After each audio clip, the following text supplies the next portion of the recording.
আসসালামু আলাইকুম students of class 6।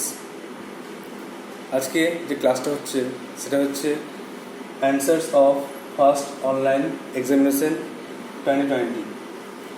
তো আজকে তোমাদের যে প্রথম অনলাইন পরীক্ষা হয়েছিল তার অ্যান্সার নিয়ে আলোচনা করা হচ্ছে। তোমরা অনেকেই জানতে চেয়েছো যে তোমাদের যে পরীক্ষা দিলে কোশ্চেনে সেই অ্যান্সারগুলো কী হবে।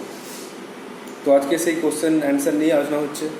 দেখো তোমরা যে অ্যান্সার দিয়েছো তার সঙ্গে এটা কতটা মিলছে, তোমরা কতটা মার্কস ক্যারি করতে পারছো, এটা আজকে তোমার মিলিয়ে দেবে। আর পরবর্তী পরীক্ষার ক্ষেত্রে ভালো তৈরি হবে। তাহলে শুরু করছি। দেখো আমাদের কোশ্চেন ছিল ক্লাস 6 একের দাগের choose the correct alternative and write only the answer. Sheep একের দাগের এ ছিল Ship sail on the pond, lake, stream, sea. একের দাগের 4 সি। বিয়ের দাগে দেখো clouds are prettier than rain, sky, boat, ship, river, sea আর রেনবো। ক্লাউডস আর প্রিটিয়ার মানে মেঘেরা ছিল সুন্দর। কার থেকে সুন্দর? হ্যাঁ, বোটস আর শিপ। বোটস অ্যান্ড শিপস হবে।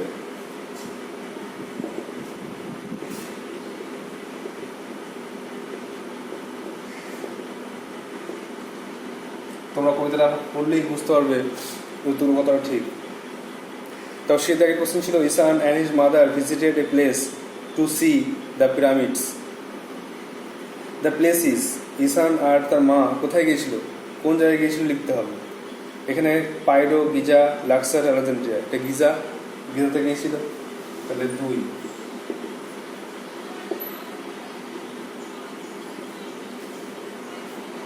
তারপরে দিয়ে দেখো a pyramid is a huge monument. এই পিরামিড ছিল একটা বিশাল একটা স্থাপত্য। ইটস শেপ ইজ, এর আকারটা কেমন? Rectangular, cylindrical, triangular, square. Triangular জানো। দিয়ে 3।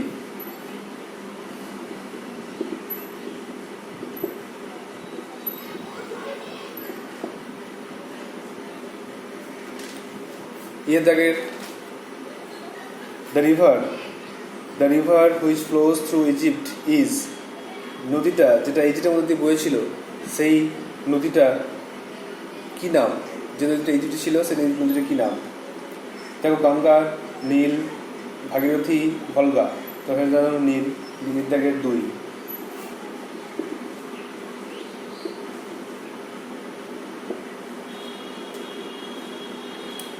তাহলে 5টা আমাদের কোশ্চেন হয়ে গেল, দেখে নাও। তারপর নেক্সট আবার কোশ্চেন নাম্বার 2 নিয়ে আলোচনা করবো।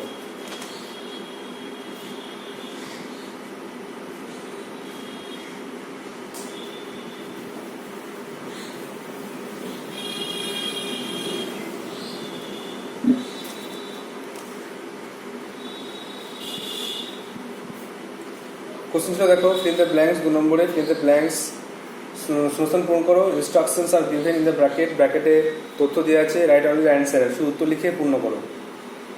My brother do his work yesterday. আমার ভাই তার কাজটা গতকাল শেষ করেছে। ডু এর অ্যাপ্রোপ্রিয়েট ফর্ম হতে হবে। আমরা জানি ডু এর 3টে ফর্ম আছে, ডু, ডিড, ডান বা ডাজও হয়। তো এখানে যেহেতু ইয়েস্টারডে পাস্ট টেন্স, তাই ডু এর পাস্ট ফর্ম বসবে, did. My brother did his work yesterday. A did. দুয়ের বি দেখো, there is ড্যাশ এ বা অ্যান বা the article a and the. there is dash MLA in our locality. আমাদের এলাকায় একটা এমএলএ আছে।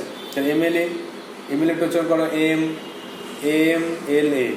তাহলে আমরা জানি যে কোনো কনসোনেন্টের উচ্চারণ যদি ভাওয়েলের মতো হয় তখন তার আগে অ্যান বসে, সেজন্য এটা অ্যান এমএলএ। এটা ছিল রুল অফ এক্সেপশন, ব্যতিক্রম নিয়ম। কারণ ভাওয়েল থাকলে সাধারণত অ্যান বসে, কনসোনেন্ট থাকলে এ বসে, কিন্তু এখানে কনসোনেন্ট থাকলে উচ্চারণটা হচ্ছে ভাওয়েলের মতো, তাই জন্য অ্যান হলো, অ্যান এমএলএ।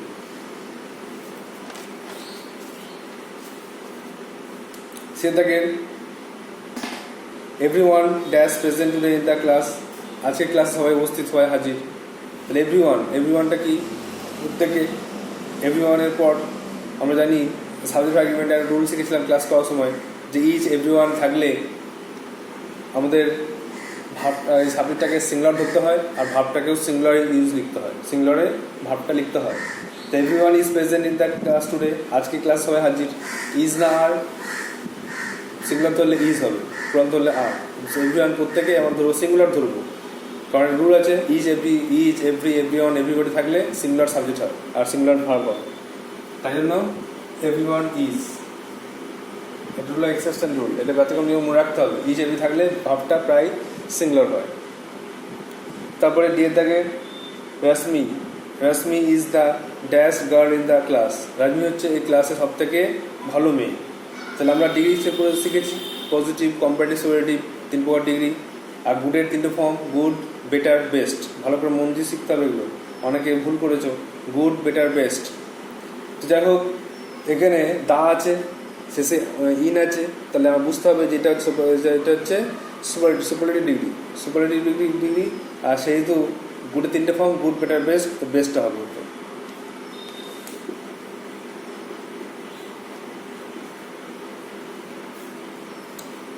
তারপরে দেখো, the Rajdhani express runs dash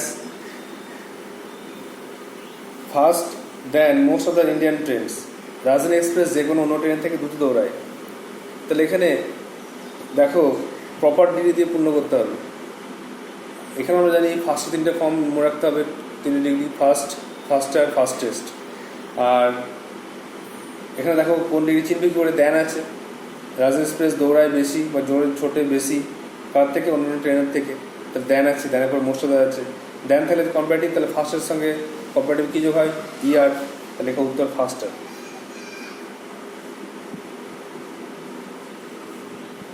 এভাবে অ্যান্সার হয়ে গেল। তাহলে দুই জায়গায় এ ডিড, বি একটা অ্যান্ড, সি একটা ইজ, ডি একটা বেস্ট, ই একটা ফার্স্টার। যারা এভাবে পড়েছো তারা মার্কস পেয়েছো। এবার দেখো লাস্ট 3 জায়গায় কোশ্চেনটা হবে।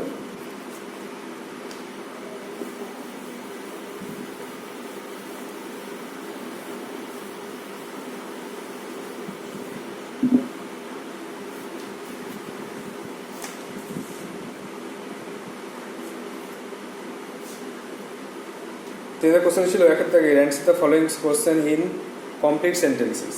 পূর্ণ বাক্য উত্তর লেখো। What is প্রিটিয়ার than boards, ships and clouds, কোনটা বোর্ড, শিপ আর ক্লাউড থেকে সুন্দর? তাহলে আমরা জানো নিশ্চয়ই রেনবো কবিতাটা পড়েছো, তো আকাশের রেনবোটাই এই বোর্ড, শিপস অ্যান্ড ক্লাউডস থেকে সুন্দর। তার অ্যান্সার লিখতে হবে the rainbow, A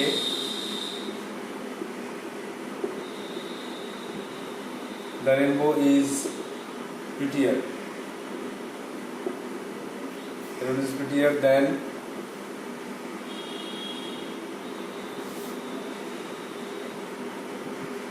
boats, ships and clouds.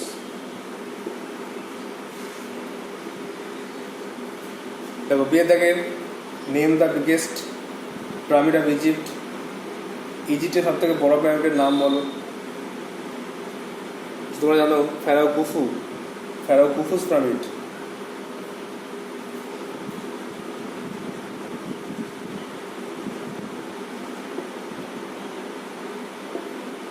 ফেরাও Khufu's pyramid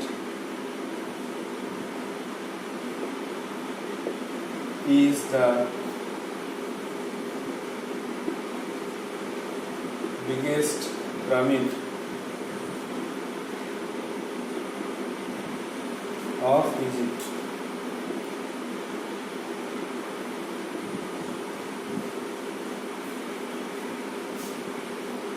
তারপর দেখো এবার গ্রামার পার্ট এলো। এবার টেক্সট থেকে 2টো কোশ্চেন দেওয়া হয়েছিল আর বাকিটা গ্রামার পার্ট থেকে 3টে কোশ্চেন ছিল।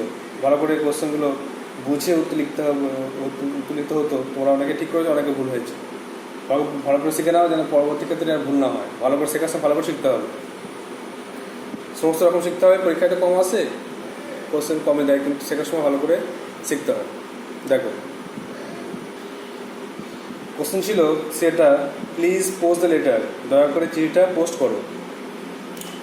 তাহলে এটা আমাকে চিনতে হবে কোন সেন্টেন্স চিনতে হবে। আমাদের সেন্টেন্স শিখেছি assertive, interrogative, imperative, operative, exclamatory. তার মধ্যে কোন সেন্টেন্স পড়ছে প্লিজ পোস্ট দ্য লেটার, দয়া করে চিঠিটা পোস্ট করো। এটা কিন্তু অনুরোধ বোঝাচ্ছে। এই জন্য রিকোয়েস্ট বোঝালে কোন সেন্টেন্স হয়? Imperative sentence. ইম্পারেটিভের গঠন হলো ভাব দিয়ে শুরু হয়। এখান থেকে পোস্ট, প্লিজটা ধরো পোস্টটা ভাব দিয়ে শুরু হয়েছে, পোস্ট দ্য লেটার। প্লিজ লাস্টে লেখা যায় পোস্ট দ্য লেটার প্লিজ, তো ভাব দিয়ে শুরু হলেই ইম্পারেটিভ বা রিকোয়েস্ট বোঝালেই ইম্পারেটিভ। এই জন্য এটা হচ্ছে ইম্পারেটিভ সেন্টেন্স। সেন্টেন্স এই যে স্পেলিংগুলো ঠিকঠাক লিখতে হবে, স্পেলিং ভুল না হয়ে যায়। দিয়ে দেখো টেন্স তোমরা শিখেছো, টেন্সের চেঞ্জ। একটা টেন্সে কোন টেন্সের চেঞ্জ ট্রান্সফরমেশন করতে হবে কীভাবে? The boy plucks flower in the garden. ছেলেটা বাগানে ফুল তুলেছে। এটা সেন্টেন্স চেঞ্জ করতে হবে, প্রেজেন্ট পারফেক্ট টেন্সে করতে হবে। The boy plucks flower in the garden, ছেলেটি বাগানে ফুল তোলে। এটা তোমার জানো যে সিম্পল প্রেজেন্ট টেন্সে আছে, এটা করতে হবে সিম্পল প্রেজেন্ট পারফেক্ট টেন্সে। তো পারফেক্ট টেন্সের রুলটাকে ভেবে নাও। কারণ রুলটা হচ্ছে সাবজেক্ট প্লাস হ্যাভ হ্যাজ ভাবে third form object, have has plus third form object. সেই হিসাবে দ্য বয়ের পরে কি বসবে? হ্যাভ বা হ্যাজ। দ্য বয় হ্যাজ, তারপরে দেখো থার্ড ফর্ম প্লাগকে থার্ড ফর্ম প্লাগড হবে। The boy has plugged flower, the boy has plugged flower in the garden.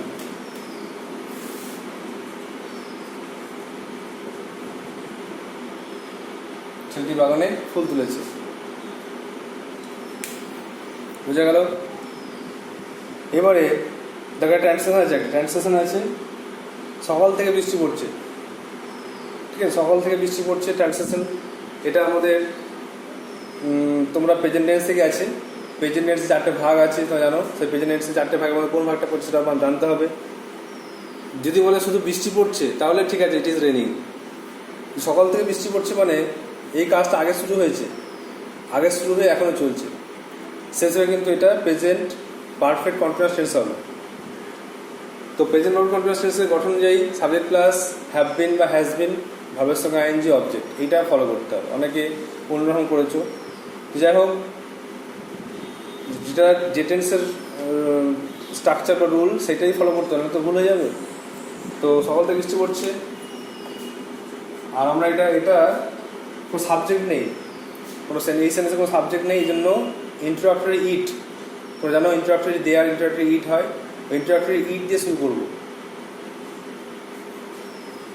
ইট দিয়ে শুরু করবো। ইট, তারপরে কি হয়? হ্যাজ। ইট হ্যাজ বিন, বৃষ্টি পড়া ইংরেজি rain. It has been raining. আরেকটা কথা আছে, গুরুত্বপূর্ণ কথা, যেটা হচ্ছে সিন্স আর ফ্রম কোথায় বসে। সিন্স আর ফ্রম হচ্ছে একটা হচ্ছে কত নিয়ম লেখা আছে, নিয়ম আছে, যেটা হচ্ছে পয়েন্ট অফ টাইম, মানে নির্দিষ্ট সময় বোঝালে কিন্তু সিন্স হয়। আর ফর কখন হয়? যখন কোনো পিরিয়ড অফ টাইম বোঝায়, সময়কাল বোঝায়, অনির্দিষ্ট সময়কাল বোঝালে তখন ফর হয়। তাহলে এখানে দেখো সকাল থেকে এখানে টাইমটা কিন্তু ফিক্সড বলা আছে, পয়েন্ট অফ টাইমটা বলা আছে নির্দিষ্ট সময়, এই জন্য এখানে হবে সিন্স। তাহলে ইট has been raining since morning.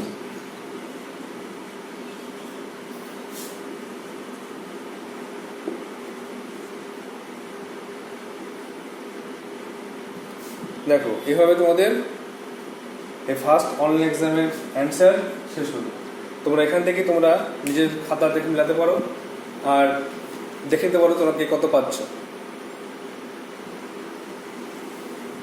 এই কোশ্চেনগুলো একটু অন্যরকম লেখা হতে পারে, কিন্তু এইগুলোই এরকমই ঠিক হবে। অনেকে লেখা হয়তো আগে পরে হতে পারে। তো যাই হোক, তোমরা অ্যান্সারগুলো ধরে তোমরা দেখতে পারো কেমন কি লিখেছো, কেমন কি নম্বর পাচ্ছ। তোমাদের আগেই বলেছি হাইস্ট মার্কস 14 এসছে, 14 আউট অফ 15। তো অনেকে ভালো লিখেছো। তো হচ্ছে এরকম ভালো করে পড়াশোনা করে যাও, যাতে আগামী দিনে আরও পরীক্ষা ভালো হয়, সেটাই তোমাদের আশা রাখি। যে মন দিয়ে পড়াশোনা করে যাও। তোমাদের এখন টেক্সট বুকে ডিগ্রি ক্লাস চলছে, তো ডিগ্রিটা ভালো করে শিখে নাও। ডিগ্রি রুল 1 রুল 2 দেওয়া হয়েছে, আর হোম টাস্ক দেওয়া হয়েছে। তোমরা অনেকে হোম টাস্কটা পাঠিয়েছো, হ্যাঁ, এখনও তোমাদের টাইম দেওয়া হলো, হোম টাস্কটা পাঠিয়ে যাও, আমি চেক করে দেবো। আর হোম টাস্কটা পাঠিয়ে দেবো আমাকে, যা হোক যখন হোক দেখে নেবো, সমস্যা নেই। তোমরা হোম টাস্কটা করে পাঠিয়ে দাও, যেন হোম টাস্কটা ঠিক সময় হয়ে যায়। Thank you.